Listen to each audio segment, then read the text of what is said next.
we got to get into this quarterbacks list. I want to see. Let's do it. Top 10 quarterbacks top in college football. 10 college football quarterbacks. We all did individual ones. Okay. We did. And you know what? I'll go first this time. Throw up my list of the top 10 quarterbacks in college football. First two, I think we may all have the exact same ones here. I got Caleb Williams 1, shocker. Drake May 2, and then it gets a little interesting. I got Jordan Travis 3. Okay, now when I'm looking at quarterbacks, I always put the best dual threat guys up there first, in my opinion, because you can do more, right? If I got a car that looks good and goes fast, I think that's more valuable than a car that looks good and I can't drive as fast, or vice versa. I got a really fast car that looks terrible. I'm not bringing that thing in front of a chick. I don't care how fast it goes. This isn't Tokyo Drift. All right, so give me Jordan Travis at 3. I think Jordan Travis, I think he's an NFL wide receiver, believe it or not, as crazy as it is, but I'm talking about college quarterbacks. Give me Bo Nix at 4. Bo Nix, a dual threat guy. Yeah. Runs a lot better than what people thought. Hell, I had to watch him at Auburn run for his life for 3 years. They couldn't block him, Swiss cheese up front. Their best offensive lineman was a pilot. Number 5, KJ Jefferson. Dude didn't get enough love. You put KJ Jefferson on Florida State. You put KJ Jefferson at one of these, not saying Arkansas isn't a prime place, but they don't have the roster right now that some of these other top dogs do. You put KJ Jefferson on with that Texas roster, it's a problem. It's a legit problem. So give me KJ Jefferson number 5. 6, Jaden Daniels, right? What do all these guys have in common? Because Caleb Williams and Drake May are dual threat to me too. They just happen to be the two best throwers, and they throw off platform better names. Caleb's definitely dual threat. Jaden Daniels, number 6. Expecting a big year from him. Think his Heisman odds are plus 1,000, right? We got number 6 and number 3 squaring off week 1. That's going to be absolutely electric. Number 7, Quinn Ewers. Now, this is the first guy that's not technically a dual threat guy on here, in my opinion. Not that he's just goofy as hell, but Quinn, to me, I think is such a next level thrower, right? And we saw the way when he cooks, he can really cook. And I like the roster around him. You have to understand that when I make this list, I do put the roster and how good they're going to be up front. I take this into the equation because I'm looking at production. That's how I rate you. I rate you on production, not just hype. 8, Michael Penix Jr. I'm expecting a big year from him. He's got a huge arm. I think Joe Milton's got the best arm in college football. I don't think Michael Penix Jr. is that far behind him when we're looking at who can really spin it. This guy can absolutely sling it. 9, Sam Hartman. Now, if Sam Hartman was at Wake Forest, I wouldn't have him on this list. But he's not. He's at Notre Dame. I think he's going to be a lot better on defense. I think he's going to have more weapons around him on offense. Then number 10, Will Rogers. I went back and forth with Spencer Rattler and Will Rogers here. And here's why I didn't have Spencer Rattler on. I got to go on Spurs Up Show today.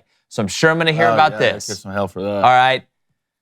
I don't have Spencer Rattler on this list because I don't think South Carolina is good enough up front to have a legitimate run game and protect him. To me, it's not. If this was draft order, where would I draft these quarterbacks? Spencer Rattler would be on this list. But that is not what this list is asking. This is a production list. And I have Will Rogers number 10 because I think the system at Mississippi State, and you know we love Mike Leach here, but I think this system will fit him better because it's more balanced. I think they were very predictable the last couple of years. That's why you saw teams just drop 8, keep everything in front of them. I think Will Rogers with a system that is a legitimate threat to run the ball, that is going to be somewhat more even run to pass, I think it'll be better for Will Rogers. I think they'll hit more explosive plays down the field because they won't get as much drop 8, rush 3, keep everything in front. So I got Will Rogers number 10. All right, we're officially in the preseason for the NFL. College football is about to kick off. We all know those Thursday night games can go late. We all know those Friday night games can go late. We know for sure those Saturday and Sunday night games can go late. And when you're having some beer with the boys, it can lead to some not so fun mornings when you have to get up and go to work. All right, that's why I feel like Monday should be a national holiday everywhere. But, again, I'm not running until 2028. That's where ZBiotics comes into play. All right, they're a pre-alcohol probiotic. It's the world's first genetically engineered probiotic. That's right, their scientists are better than yours. And it was invented by PhD scientists to tackle rough mornings after drinking. Y'all know what I'm stepping in. We've all been there. Doesn't matter what you're sipping on, all right? Doesn't matter what you're sipping on. We know what you're tripping on the next morning, okay? So when you drink, alcohol gets converted into a toxic byproduct in the gut, all right? It's not dehydration. It's this byproduct, the devil's juice, okay? That's to blame for your rough next day. But ZBiotics produces an enzyme, that's right, that breaks down this probiotic. Pow! Knocks it out, David. I've used it. So you don't feel knocked out in the morning. So before you drink alcohol, and remember, drink responsibly, all right, and you'll get a good night's sleep, you need to drink ZBiotics. You're welcome. We fixed it. So go to zbiotics.com. That's just a Z, then biotics.com/booster to get 15% off your first order with code BOOSTER at checkout. ZBiotics is backed by a 100% money-back guarantee. So if you're unsatisfied for any reason, which you won't be, they'll refund your money, no questions asked. That's zbiotics.com/booster. Use the code BOOSTER at checkout for 15% off your first order. I love it. You want to go next? Good list. Yeah, pull up my list. Pull up the winning list.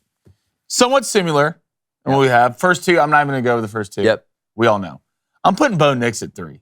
Focused. I mean, we're talking about production. I mean, the kid had 30 touchdowns, 7 picks, almost 4,000 yards. He's coming back for his 40th year in college football. Yep. Dan Lanning, they're only going to get better. I believe in Bo. I think he'll be a Heisman finalist at the end of the day. And give me Quinn.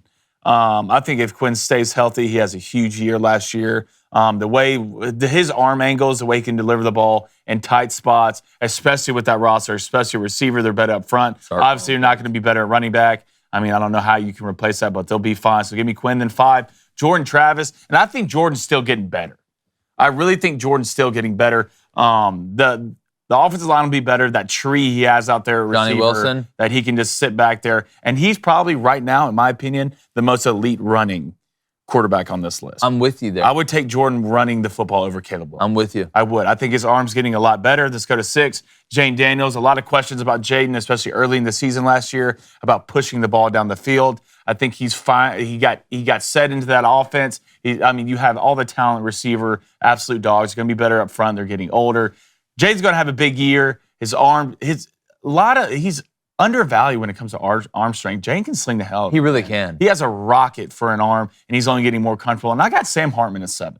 Really? I think Sam, right now, I don't even know if he gets enough pub for it did at Wake Forest. I know they had A.T. Perry, who's a great talent, but Sam was the cog in the machine that made them go, man. And under center, the running the ball will be a lot better defense. I think Sam has a breakout year, even with a tough schedule. I wouldn't be surprised to see him in the Heisman finalists. Michael Penix Jr., what they do with Washington, there's a lot of questions about Michael Penix Jr., whether or not being the real thing. One of the most guys with passing yards last year in the league. They're going to only worry when it comes to Washington secondary. They only get better, especially a receiver. KJ Jefferson at 9.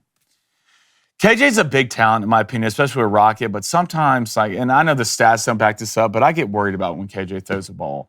He tries to fit in some windows, man, that I question, especially with his age. He's a big talent draft-wise. I'd have him higher on this list just as big. He can run the ball, and we're seeing more guys in the league being able to run the ball. And 10, Will Rogers. We'll see with the system this year. But from an arm talent and progression standpoint and breaking down defenses, Will's one of the best in the league. You can give kudos to that with Mike Leach and what he's taught him. But I'm just interested to see what Will does this year walk into a new system. I love this list. I want to throw a few comps up here, David, before we get to yours. Caleb Williams, I don't know if we'll ever see another Patrick Mahomes, but I think Caleb Williams has some similarities in the way he kind of has that Jack Sparrow running. Mm-hmm. You know, it's Drake May to me is almost a Justin Herbert clone. That's what I see when I see Drake. Maybe more athletic. Drake's what, 6'3"? Somewhere around there? I know Justin, he may be a little taller than that, maybe 6'. Because Herbert's 6'4". Herbert's 6'5", like 6'6", isn't he? He may be 6'4". No. Drake is 6'4". Drake is 6'4". I'm telling you, I see Justin Herbert a lot when I watch him. When I see KJ Jefferson, tell me the difference in KJ Jefferson coming out of college and Josh Allen coming out of college. That's who I see. Josh isn't the most accurate passer of all time. They have Allen and who? KJ Jefferson. I mean, I would say Josh was a better thrower. Is he? Was he though? Intermediate. Yeah. I don't know. I think so. I don't know. I still think Josh struggles in the intermediate game throwing. I think that's one of the biggest reasons. Look at last year.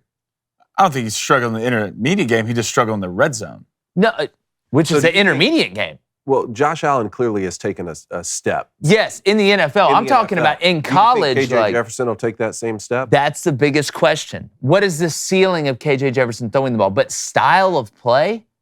I mean, you watch the tape, and I mean, it's unbelievably similar.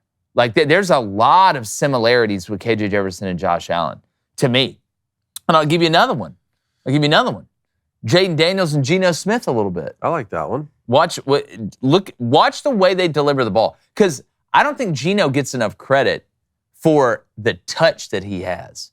Like the nuance and the feel that Geno has. Jaden's got a lot of feel. Jaden, big arm, Blaine, I agree with you. But Jaden's got a lot of feel. And you'd get confused by that watching early last year because he wouldn't push the ball. Was afraid to throw the ball. He got more comfortable. Well, what did everybody say about him coming over from Arizona State? Oh, he turns the ball over. Yeah. Oh, he turns the ball over. He's lazy with the ball. It's that stuff. I mean, David, you played the position, man. Like, you try not to hear that stuff, but you hear that stuff. For sure. Bring up my list. Obviously, the top two have to stay the same. I mean, Caleb Williams, the reigning Heisman Trophy winner, and then this kid, Drake May, is just truly special. And I think you're going to see that's the right order, too. That is. I know some people have tried to put Drake May at the number one spot, but I just don't think you can do it with Caleb Williams' playmaking ability. And I think that's how they'll go in the draft, too. And I think you're going to see both those guys put their teams on their shoulders this season and really will them to a lot of victory. So after that, it just comes down to order. I have Michael Penix Jr. next. I don't think he'll get drafted as high or maybe even be as great of a pro as some of the guys behind him on this list, but a huge arm. I loved what he did at Indiana that season before he got hurt. Obviously, my buddy Nick Sheridan's the tight end coach out there at Washington, and Michael Penix Jr. can really just sling the ball around the yard. 4,600 passing yards last year with a 65% completion percentage. More than 30 touchdowns. Incredible. I think he's going to have another great year. Bo Nix in the Pac-12 as well. I mean, his ability to make plays, I think he's been settled since leaving Auburn. I hated to see him leave Auburn because he's an Auburn guy and is like in that family. But, with everything that was going on with Brian Harsin, I think you've seen him be settled there at Oregon, and he's going to continue to make plays. Maybe be a Heisman candidate this year. He's having fun. Focused, having fun. Quinn Ewers at 5. I feel a little bit uncomfortable putting Quinn Ewers above some of these guys behind him because the sample size is so much smaller. But what I have seen of him, everything seems to check out from everything that I've heard about him. The real deal from a talent perspective. We're not going to have to wait that long to find out because he's going to go into Tuscaloosa week 2, and I can't wait. Jaden Daniels at 6 for LSU. We sat down with him at SEC Media Days.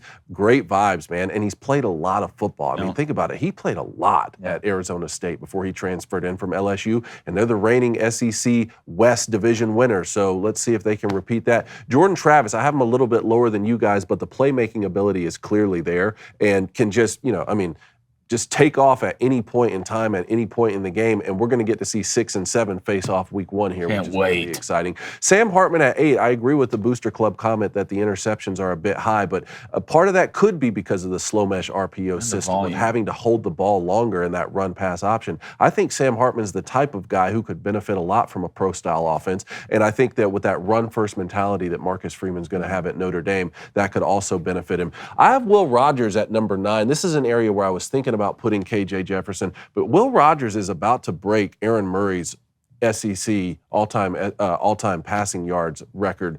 And it's hard for me to keep a guy like that off of the top 10 list. When you look at throwing for 4,700 yards 2 seasons ago with 36 touchdowns and a 74% completion percentage, and then last year 3,900 yards, 68% completion percentage, and 35 TDs, all while throwing single-digit interceptions. Is that because he was a beneficiary of Mike Leach's air raid system? Still got to make the throws, though. You still got to be out there hitting guys in the chest with the football. Over 70% completion, 68% completion. That's not easy. 4,700 yards, 74% completion percentage, 36 TDs, and 9 interceptions. That was 2 seasons ago. That is insane. I can't keep a guy like that off of the top 10 list, which means my last spot, I was really struggling here who I was going to put last. I put Frank Harris from UTSA. And it may be criticized, but there are 5 guys that returned to college football this season who were in the top 10 in yardage a season ago and in the top 10 in QBR. Those 5 guys, Caleb Williams, Drake May, Bo Nix, Michael Penix Jr., and Frank Harris from UTSA, and won the conference back-to-back years. I would say the 2 best rushers on that list are Frank Harris and Jordan Travis, running the ball. Frank, if you haven't watched Frank Harris because he's at UTSA, like this guy is, we talk about witch ability, right? Who can pull the wand out? Patronus, I'm in the end zone. Frank Harris, one of those guys. Yeah. And you look at UTSA's schedule, man, Where's JJ on your list, Dave? JJ McCarthy? Yeah. I would say more in the 14 to 15 That's about range, where I but had I him. think he's one of those type of guys that could be in this top 10 after the season. Yeah. Like if we're making a top I 10 gotta see after it. the season, and if Michigan's hoping to accomplish all of these preseason goals that are being listed, national championship, make the playoff for a third straight year, JJ's going to have to be in that top 10 list. Hey, YouTube, what's up? We're almost to 100K, so make sure you subscribe. And if you want to be part of the Daily Wire Fantasy Football League, that's right. You can be in the same fantasy football league as Ben Shapiro, and we're only giving away one spot. And you'll be here live for the draft, or be live at the draft. You have to be subscribed, so do it now.